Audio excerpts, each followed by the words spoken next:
네, 이번에는 이제 그 레닌 시대로 한번 들어가겠습니다. 그래서 레닌 시대에 들어가기 위해서는 그 마르크스가 있었던 유럽과 레닌의 러시아가 다르기 때문에 그런 차이점들을 한번 보겠습니다. 그 체제 배적에 있어서 러시아의 경로와 유럽의 경로입니다. 자, 마르크스가 참여했던 공산당선에 나오는 1848년 유럽 혁명은 기본적으로 대중투쟁에 대한 무장투쟁이었습니다. 실제로 프랑스에서도 무장혁명이 일어났고요. 오스트리아에도 무장혁명, 독일도 이제 무장혁명이 일어났죠. 그런데 이러한 1848년 혁명의 결과 각국에서는 이제 그 타협이 났죠. 그 소부르주아와 혁명을 이끌었던 소부르주아들과 지배계급들이 이 타협을 하면서 이제 부르주아 민주주의가 점차 도입됩니다. 그러면서 의회제도가 되면서 이제는 무장혁명보다는 의회를 통한 사회 개혁이 더 부각이 됩니다.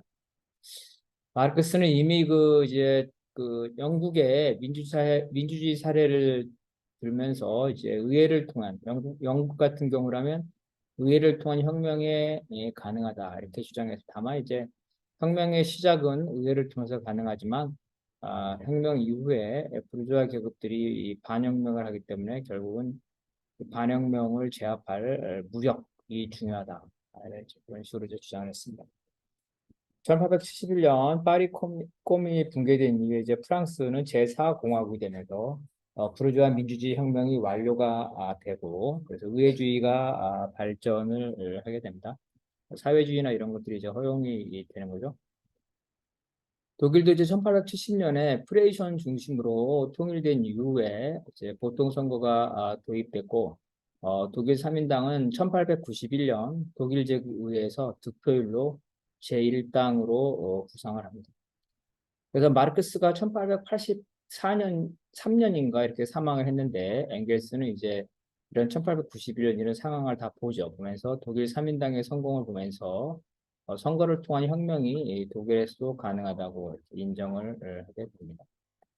이런 의회주의의 뿌리는 라살이라고 볼 수 있는데요. 라살은 이미 1860년대에 독일에서 이제 보통 선거를 도입해서 의회를 통한 혁명이 가능하다. 그래서 노동자들이 보통 선거 도입을 위한 투쟁을 해야 되고 필요하다면 보통 선거 도입을 위해서 지배계급 당시에 비스마르크죠. 비스마르크와 협력을 해야 한다. 실제로 비스마르크와 협상까지 했습니다. 그래서 마르크스는 이러한 라살의 주장, 독일 국가를 통한 사회주의 혁명 노선, 국가사회주의죠. 이에 대한 이론적, 조직적 투쟁을 전개를 합니다. 그래서 우리가 알고 있는 이제 고타강령에서 이제 통합을 하게 되는데 1890년에 이르러서 에어프루트 강령 시기에 있어서는 마르크스주의가 라살주의를 승리합니다. 종국주의를 이기게 됩니다. 그래서 에어프루트 강령은 이제 라살주의를 많이 없애고 마르크스주의가 지배적인 내용이 됩니다. 따라서 이후에 독일의 3인당의 의회주의라는 것은 라살주의, 결론은 라살주의 같이 보이지만 그런 라인, 계통이자 계통, 계승 관계를 볼 경우는 라살주의의 계승이 아니라 실제로 마르크스와 엥겔스, 그리고 그의 제자인 리프크네프트와 베벨, 그리고 그 이후에 마르크스주의파라고 볼 수 있는 카우치크와 베른스타인이 이루어지는 마르크스주의 파들 자체의 변질 과정이다. 그죠? 결론만 보면서 라살주의가 승리했다 이렇게 말하는데 결론은 똑같지만 그 계승은 라살로부터 온 것이 아니라 사실은 마르크스주의 자체가 변질되는 과정이라는 겁니다. 마르크스의 1차 계승자인 리프크네프트. 리프크네프트는 영국 런던에서 공산주의자 동맹에 입당으로 마르크스에 의해서 혁명가로 키워집니다. 그래서 독일에 침투하는데 독일에 침투해서 일종의 그 포섭한 사람이 베벨이죠. 그래서 리프크네프트와 베벨이 마르크스의 이제 제자인데 평생 동안 독일 제국의 3인당 의원으로서 처음에는 이제 의회주의를 부정하다가 그 의원이 되죠. 의원이 돼서 의회를 선전 활동으로 삼습니다. 그러다가 점차 의회주의 입장을 강하게 갖게 됩니다.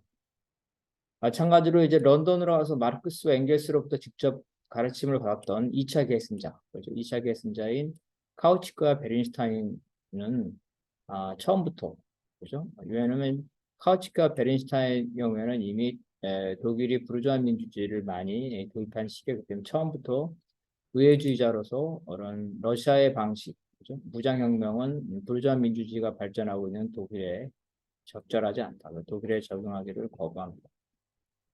그래서 이들은 러시아의 무장혁명 방식은 부르주아 민주주의가 발전하지 않은 후진국 양상, 그죠? 야만적인 방식이라 이렇게 해서 무장투쟁을 거부합니다.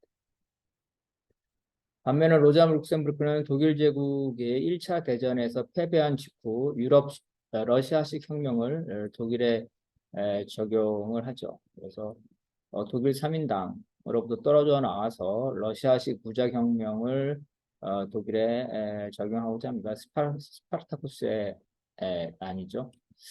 그런데 그 독일의 황제는 러시아의 황제와 다른 선택을 했습니다. 러시아의 황제는 끝까지 권력을 놓지 않았지만 독일 황제는 러시아 혁명을 봤기 때문에 러시아 혁명이 독일에 전파돼서 독일의 황족 기득권들이 러시아처럼 비극에 맞지 않게 해서 독일 황제는 이미 의회주의를 신봉하는 그 당시에 제1당이 3인당인데 3인당 당수에게 권력을 이양합니다. 그러니까 러시아에서는 부르주아 민주주의자들에게 권력을 이양하지 않았는데 독일에서는 러시아식 혁명을 막기 위해서 3인당에게 권력을 줘. 3인당은 졸지에 지배 계급이 됩니다. 그래서 3인당 다수가 지배 계급이 됐기 때문에 소수의 로자 룩셈부르크 같은 이러한 무장 반란은 3인당 다수에게 받아들이지 않고 오히려 3인당 다수에 의해서 진압당하는 그러한 형태가 됩니다.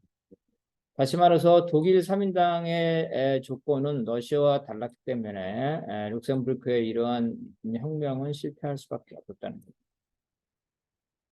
그래서 이러한 과정이 레닌 시기였다는 거고 세계 자본주의는 경제적으로 볼 때 1873년부터 1890년 초에 이르까지 대불황을 거치면서 자본주의가 살아남기 위해서 경쟁이 치열해지죠. 그러면서 자본의 집적과 축적, 그죠? 자본의 집중과 자본의 집적, 축적이 강화 확대되면서 독점 자본주의가 강화됩니다. 독점 자본주의 시대를 맞게 됩니다. 특히 1900년을 전후로 해서 공황을 거치면서 해외 시장을 획득하려는 이러한 독점 자본들이 이제 산업 자본과 은행 자본으로 결합하게 되죠. 그래서 국제적 독점 자본으로 융합이 되게 됩니다. 그래서 이러한 각국의 독점 자본은 이제 해외 시장을 쟁탈하기 위해서 국가 권력, 자본주의 국가 권력을 배후에서 조정하면서 군비 경쟁을 하면서 식민지 획득을 위한 전쟁에